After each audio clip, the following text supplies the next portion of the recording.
Seneca opened one of the most famous essays ever written about time by flatly contradicting us.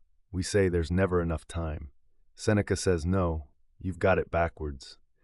It is not that we have a short time to live, but that we waste a lot of it. Life is long enough. You're just bleeding it out in 100 small leaks you don't even feel. Now here's a man who refused to leak it. Benjamin Franklin. He ran away to Philadelphia at 17 with almost nothing in his pockets, and by the end of his life, he was a printer, a publisher, an inventor, and a founding father who helped build a country. And it was not an accident. It was a system.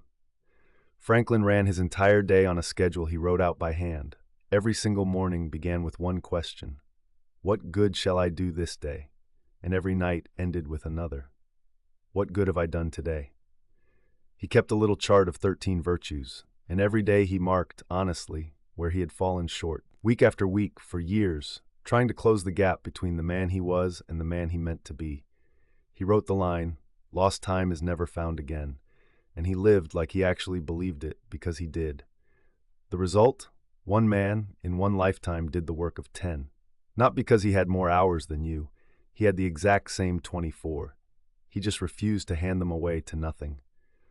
And here in our time, you have an advantage Franklin could never have dreamed of.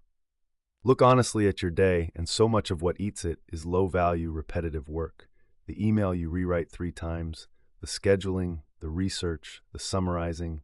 That is exactly the kind of work you can now hand to AI and get whole hours of your life back every week. But here's the catch Franklin would point at.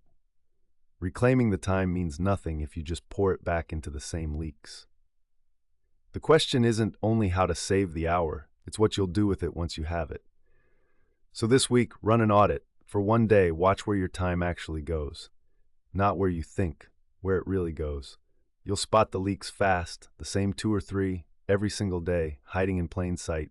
Then plug one, cut it, hand it off, or automate it, and take that reclaimed hour and aim it at the one thing that actually matters to you. You don't need more time. You were never going to get more time. You need to stop handing yours away for free. Treat your hours like what they are, the single thing you can never, ever earn back. Subscribe, and come visit us at achievementoring.com to see where this came from.